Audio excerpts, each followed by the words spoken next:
ಸಮಗ್ರ ಟೈಮ್ಸ್.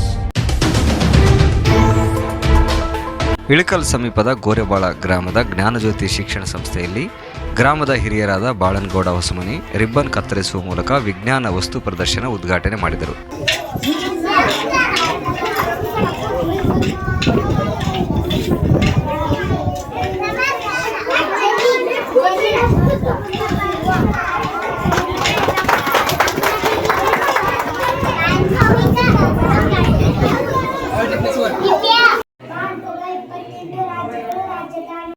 ಗ್ರಾಮದ ಹಿರಿಯರಾದ ಸಂತೋಷ್ ಬಂಡರ್ಗಲ್, ಮಹಾಂತೇಶ್ ಪೂಜಾರಿ, ಶರಣಪ್ಪ ಕತ್ತಿ, ಸಂಗನಗೌಡ, ಚಿನ್ನನಗೌಡರ್, ಸಣ್ಣ ಕಟ್ಟಪ್ಪ ಲಕುಂಡಿ, ಸುಂಗಪ್ಪ ಭಜಂತ್ರಿ, ಜಗದೀಶ್ ಗಿರಡ್ಡಿ ಉದ್ಘಾಟನೆ ಕಾರ್ಯಕ್ರಮದಲ್ಲಿ ಭಾಗಿಯಾಗಿದ್ದರು.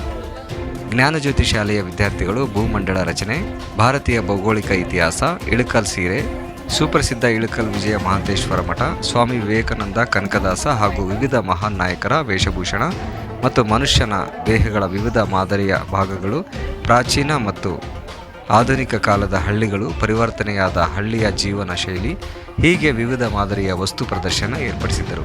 ಇದೇ ಸಂದರ್ಭದಲ್ಲಿ ಶಾಲೆಯ ಮುಖ್ಯೋಪಾಧ್ಯಾಯರಾದ ಪ್ರಭು ಕತ್ತಿ ಹಾಗೂ ಶಿಕ್ಷಕಿಯರು ಹಾಜರಿದ್ದರು. ಮೌರ್ಯ, ಮೊಘಲ, ಗುಪ್ತ ಸಾಮ್ರಾಜ್ಯಗಳು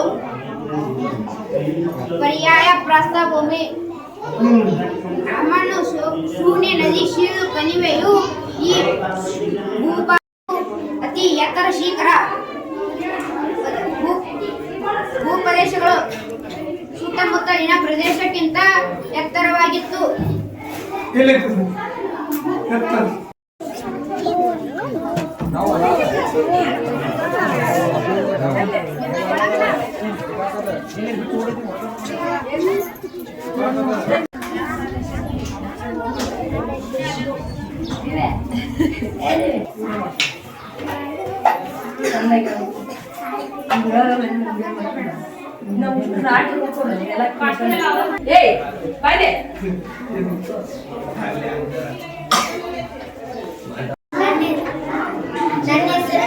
ನನಗೆ ಬಂದ ವಿಷಯ ಭಾರತದ ಪ್ರಾಕೃತಿಕ ವಿಭಾಗಗಳು. ನಮ್ಮ ಭಾರತದ ಪ್ರಾಕೃತಿಕ ವೈಭವಗಳು. ಭಾರತದ ನಮ್ಮ ದೇಶ ಇದು ವೈವಿಧ್ಯಮಯವಾದ ಪರಿಸರವನ್ನು ಹೊಂದಿದೆ. ಹಿಮಾಲಯ ಪರ್ವತ ಶ್ರೇಣಿಗಳು, ಎತ್ತರವಾದ ಶಿಖರಗಳು ಮತ್ತು ದ್ವೀಪಗಳು, ಮರುಭೂಮಿ, ನದಿ ಜಾಲಗಳು ಹೀಗೆ ಅನೇಕ ಪ್ರಾಕೃತಿಕ ವೈಭವಗಳು. ವಿಭಾಗವು ಬಹುವಾಗಿ ಪರ್ವತಗಳನ್ನು ಒಳಗೊಂಡಿದೆ. ನೀವು ಭಾರತದ ಭೂಪಟ್ಟದ ನೋಡಿದಾಗ ಕಾಶ್ಮೀರದಿಂದ ಮೇಘಾಲಯದವರೆಗೆ ಹಿಮಾಲಯ ಪರ್ವತಗಳು ಶ್ರೇಣಿ ಹಬ್ಬಿರುವುದನ್ನು ಕಾಣುತ್ತದೆ.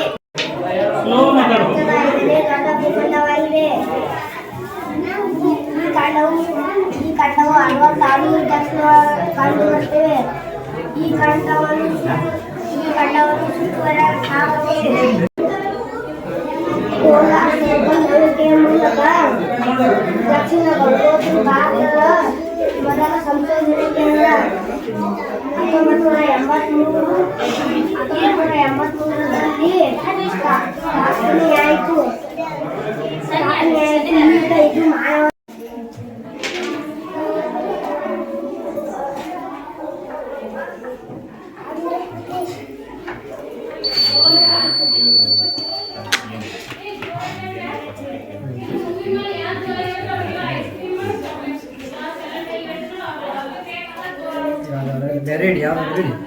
ಅಸ್ಸಾಂ ಕ್ಯಾಪಿಟಲ್ ಅಸ್ಸಾಂ.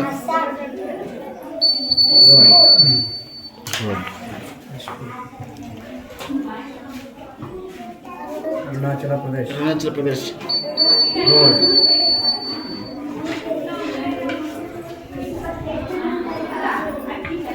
ಮಧ್ಯಪ್ರದೇಶ ಮಧ್ಯಪ್ರದೇಶ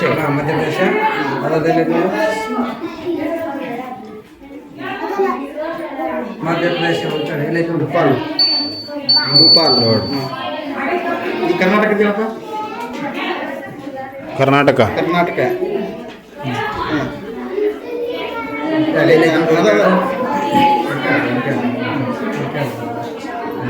ಇಂಗ್ಲಿಷ್ ನಗರ ನದಿ ದಂಡೆಯಲ್ಲಿ ನಿರ್ಮಾಣಗೊಂಡಿದೆ. ಈಗಲೂ ಅನೇಕ ಐತಿಹಾಸಿಕ ಪ್ರಸಿದ್ಧ ನಗರ ಮತ್ತು ಯಾತ್ರಾ ಸ್ಥಳಗಳಲ್ಲಿ